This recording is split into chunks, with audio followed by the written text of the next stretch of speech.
Depuis l'indépendance du Burundi, il y a eu beaucoup de tueries. En 1972, c'était les massacres d'abord des Tutsis. Et après, une campagne d'extermination des Hutus, surtout ceux qui avaient un niveau d'éducation ou un bon statut social.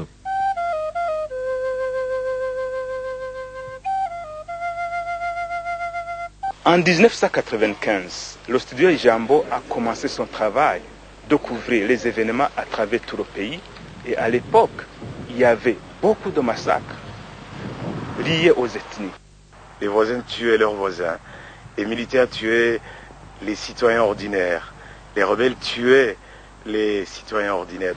Là, c'était très très dur. Il y avait beaucoup de tueries ici et là. Il y avait des quartiers qui étaient balkanisés. Et c'était très difficile pour l'équipe du studio, y compris moi, d'aller chercher les informations là-bas. Mais nous avons également couvert d'autres côtés positifs. Des Burundais qui ont sauvé les autres de l'autre ethnie, de l'autre région, pour essayer de montrer effectivement que les Burundais ne sont pas tous des tueurs. Et les gens qui ont sauvé les autres de l'autre ethnie, il y en a plusieurs, il y a des milliers. Tite Rwasa est l'un de ces jeunes. Il est de Bugabira, en province de Kirundo. Au moment où ses voisins Hutus cherchaient à tuer leurs voisins Tutsi, Tite a pris le risque de cacher une famille Tutsi dans sa maison. Il se rappelle de ce jour. Je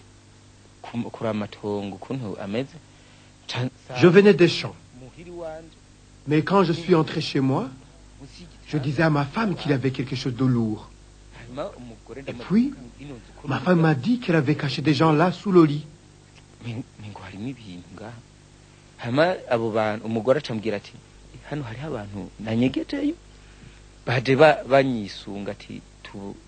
Ils sont venus parce qu'on voulait les tuer. Ma femme avait essayé de les cacher avec le drap pour qu'ils ne puissent pas être visibles.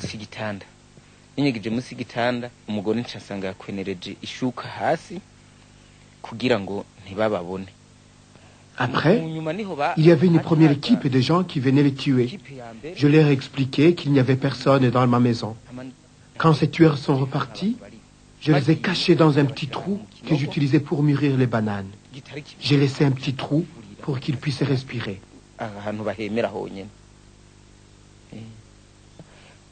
Pendant la soirée, les tueurs sont retournés et m'ont demandé de montrer les gens que j'avais cachés.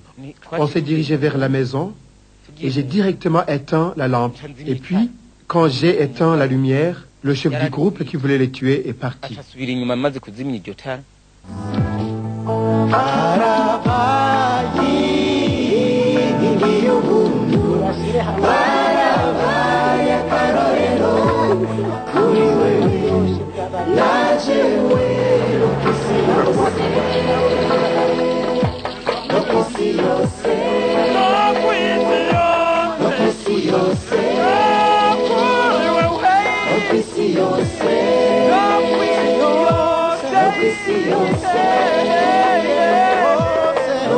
Yo sé.